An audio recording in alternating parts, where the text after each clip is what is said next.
2026년 많은 사람들이 이렇게 말했습니다. 살아온 세상과 살아갈 세상이 다르게 느껴진다. 평생 일하고 평생 저축하고 평생 버티며 살아왔지만 노후의 속도는 생각보다 더 빨리 무너지고 있었습니다. 그리고 그 변화는 2025년과 2026년 사이 아주 짧은 시간 동안 더 급격해졌습니다. 이 영상은 그 변화 속에서 4명의 사람들에게 실제로 일어난 이야기입니다. 이 이야기는 김영신님의 이야기입니다. 2년 전 남편과 사별한 뒤 혼자가 된 그는 그동안 살아온 32평 아파트를 유지할 자신이 없었습니다. 관리비만 30만 원, 난방비는 겨울이면 20만 원 넘고 연금으로는 버틸 수가 없네. 그래서 그는 조금 더 저렴한 동네로 크기도 절반인 18평 아파트로 이사했습니다. 그때까지만 해도 이 정도면 괜찮겠지 라고 생각했습니다. 하지만 겨울이 오자 그의 생각은 완전히 달라졌습니다.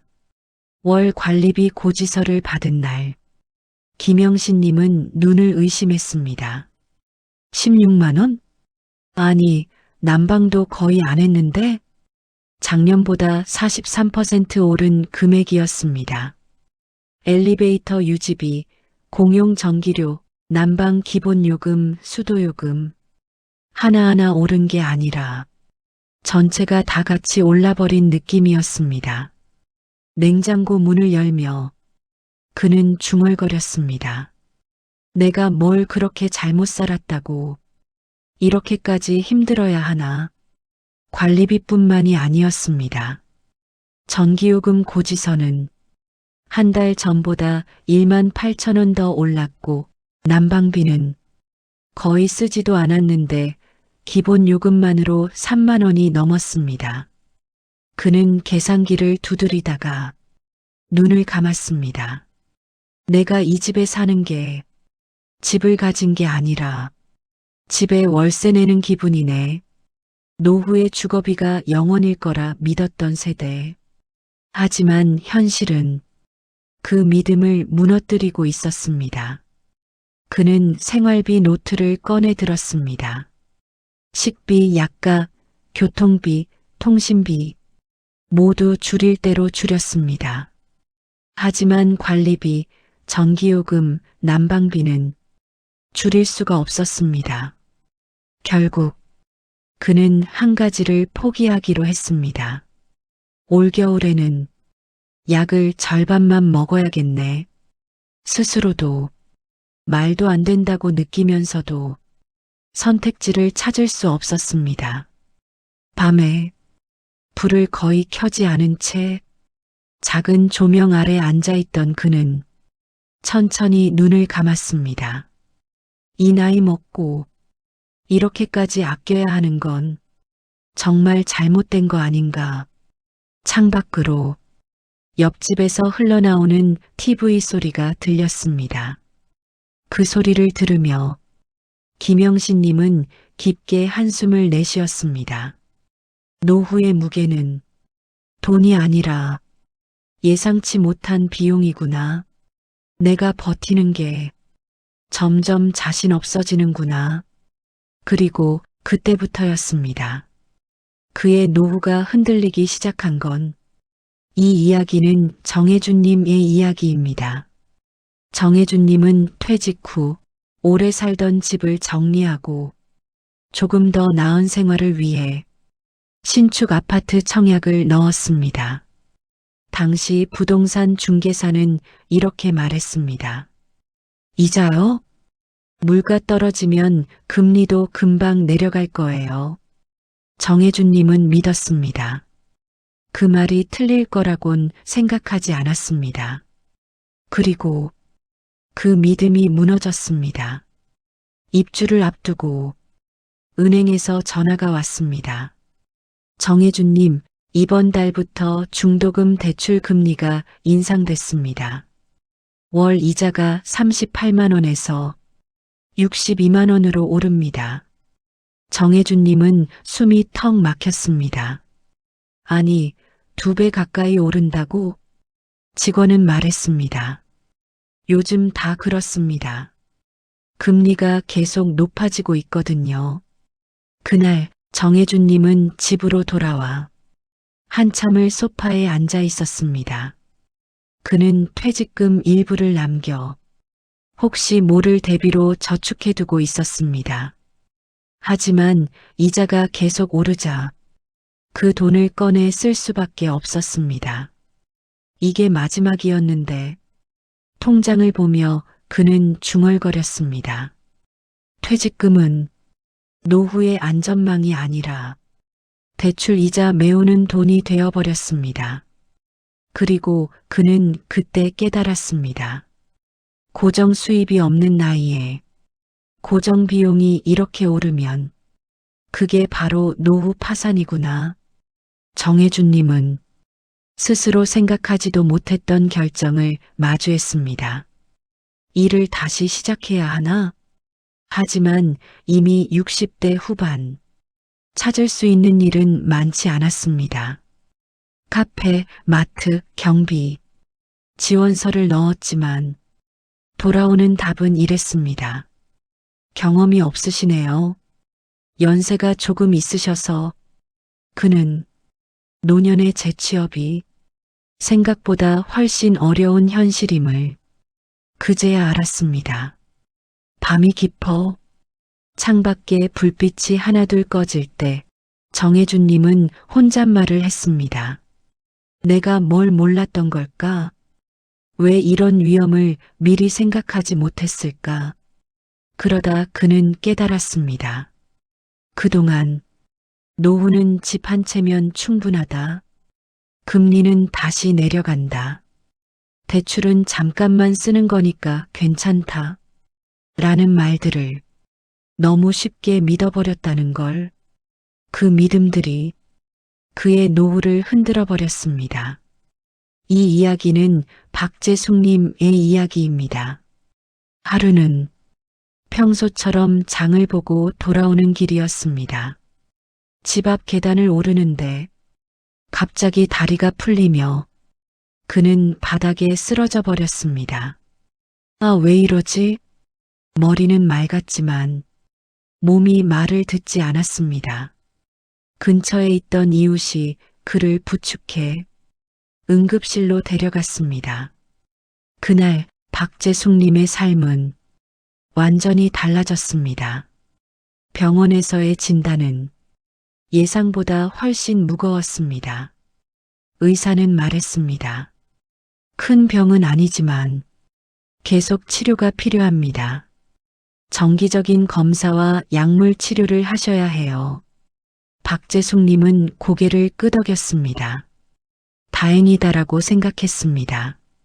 하지만 수납 창구 앞에서 건네받은 종이를 보고 그는 멈춰 섰습니다. 검사비 약값 한 달에 이 정도라고요?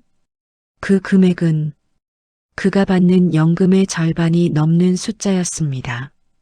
며칠 뒤 상태가 다시 안 좋아졌습니다. 딸이 병원에서 의사와 상담했습니다. 어머니는 잠시라도 간병이 필요합니다. 혼자 계시면 위험해요. 그 말을 들은 그는 아무 말도 할 수 없었습니다. 간병? 나한테 그런 비용을 감당할 여력이 있나? 딸은 걱정스러운 얼굴로 물었습니다. 엄마 괜찮겠어? 그는 대답하지 못했습니다. 그저 고개만 떨궜습니다. 집으로 돌아오는 택시 안에서 그는 창밖을 보며 중얼거렸습니다. 아픈 것도 서러운데 이제는 돈이 걱정이네. 딸은 반복해서 말했습니다. 엄마, 너무 걱정하지 마. 우리가 있을 때 괜찮아. 하지만 박재숙님은 알고 있었습니다. 자식에게 기대는 일이 쉽지 않다는 것을, 내가 애들한테 짐이 되고 있는 건 아닐까? 그 말이 자꾸만 마음속에서 울렸습니다. 그날 밤 박재숙님은 약봉지를 바라보며 혼자 중얼거렸습니다. 병보다 병원비가 더 무섭다. 그는 계산을 해봤습니다. 약값, 검사비, 진료비, 이동비, 그리고 간병인을 하루만 써도 평균 10만 원. 이게 얼마나 갈 수 있을까? 그때 그는 이 사실을 깨달았습니다. 2026년의 노후는 몸이 아니라 의료비가 먼저 무너뜨린다는 것을. 이 이야기는 오상기님의 이야기입니다. 며칠 전 조카가 찾아왔습니다. 삼촌, 요즘 다들 하는 건데 이거 넣으면 한 달에 10% 준대요. 안 망한다니까요. 조카는 하얀 운동화를 신고 노트북을 펼치며 설명했습니다. 이건 안전장치가 있고요. 이건 원금 보장이 되고요.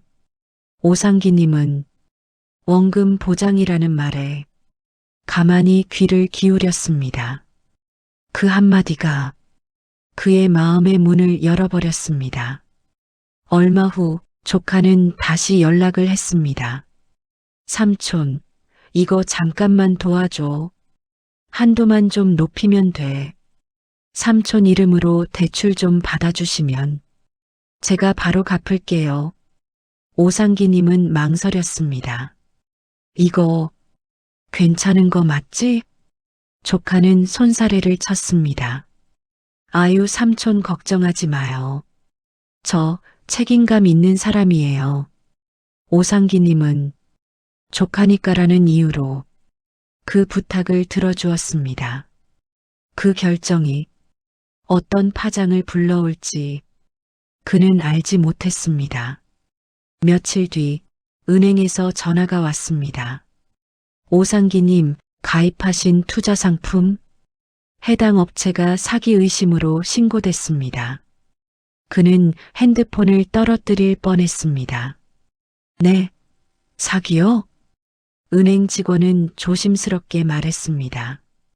요즘 어르신들 대상으로 원금 보장형 고수익 상품 사기가 급증하고 있습니다. 오상기님은 방 한가운데 앉아 한참을 움직이지 못했습니다. 그 순간 조카에게도 연락이 닿지 않기 시작했습니다. 조카의 연락은 끊겼고 은행에서 다시 전화가 왔습니다. 오상기님, 당신 명의의 대출 이자가 연체되었습니다. 그는 숨이 막혀 손으로 얼굴을 감쌌습니다. 연체, 내가 안 쓴 돈인데. 은행 직원은 단호했습니다. 보증인이시잖아요. 책임은 오상기님에게 있습니다. 그 한 문장에 오상기님의 노후는 완전히 흔들렸습니다. 며칠 동안 먹지도 잠들지도 못했습니다. 그는 혼잣말로 중얼거렸습니다. 내 잘못이 아닌데 왜 내가 무너져야 하는 거지? 하지만 그 누구도 책임져 주지 않았습니다. 사기는 더 정교해졌고 보증은 더 위험해졌으며 고위험 투자는 노인 타깃이 되었습니다. 그리고 오상기님은 마지막에 이렇게 말했습니다. 정직하게 살았던 세월보다 한 번의 잘못된 선택이 내 노후를 더 빨리 무너뜨렸습니다. 네 명의 이야기를 따라가다 보면 하나의 공통점이 보입니다. 예상했던 노후는 생각보다 더 빨리 무너진다. 노후 파산이 더 빨라지는 이유는 단순하지 않습니다. 첫 번째, 주거비 관리비 공공요금의 전방위 상승. 두 번째, 금리 고정화로 인한 이자 부담 지속. 세 번째, 의료비 간병비의 예상 불가 폭증. 네 번째, 가족 보증지인 투자 권유의 위험 증가. 5번째, 고수익형 금융사기, 노인 타깃화. 6번째, 물가 상승 연금 실질 가치 하락. 7번째, 혼자 노년 증가로 생계 부담 가중. 이 7가지는 누군가의 인생을 하루 만에 흔들기도 했고 누군가는 서서히 무너지는 형태로 다가왔습니다. 사연 속 4사람도 그 사실을 뒤늦게 알았습니다. 놀라운 건 4명 모두가 위기 속에서 무너진 지점이 각각 달랐는데 버텨낸 방법은 오히려 비슷했다는 사실입니다. 그 방법은 대단한 것도 큰 돈이 드는 것도 아니었습니다. 4사람은 다음 3가지를 선택했습니다. 첫 번째, 기록하기. 소비, 지출, 고지서, 약각, 이자 모든 흐름을 적기. 2번째, 묻기. 혼자 추측하지 않고 금융, 의료, 법률을 꼭 문의하기. 3번째, 함께하기. 가족, 지인, 동사무소, 통장반, 복지센터 등과 연결 맺기. 이 3가지는 단순한 행동 같지만 4사람의 노후를 천천히 다시 일으켜 세웠습니다. 그리고 그 작은 변화는 2026년이라는 거친 시대를 견디게 해주는 힘이 되었습니다. 2026년의 변화는 생각보다 빠르고 노년층에게 더 가혹하고 때로는 준비한 사람에게조차 큰 충격을 줍니다. 하지만 삶이 무너지는 속도보다 다시 일어서는 속도가 조금만 더 빠르면 노후는 다시 안정될 수 있습니다. 사연 속 4명은 말합니다. 늦은 게 아니라 지금이 바로 내 노후를 지켜야 할 순간이었다고. 당신도 지금 이 순간부터 다시 시작할 수 있습니다. 당신의 노후는 누구의 것이 아닙니다. 당신의 것입니다. 기록하는 습관, 묻는 용기, 함께하는 일상. 3가지는 작지만 분명한 변화이며 당신의 내일을 지켜줄 가장 현실적인 힘입니다. 힘든 시대에도 함께라면 조금은 덜 무섭다는 듯이 이 영상이 마음에 닿으셨다면 좋아요와 구독으로 함께해 주세요. 여러분의 따뜻한 클릭 하나가 더 많은 어르신들의 노후를 지키는데 큰 힘이 됩니다. 100세시 대상식통은 2026년 더 빠르게 변하는 시대 속에서 당신의 노후가 흔들리지 않도록 현실적인 이야기와 필요한 정보를 계속 전해드리겠습니다. 오늘도 함께해 주셔서 감사합니다.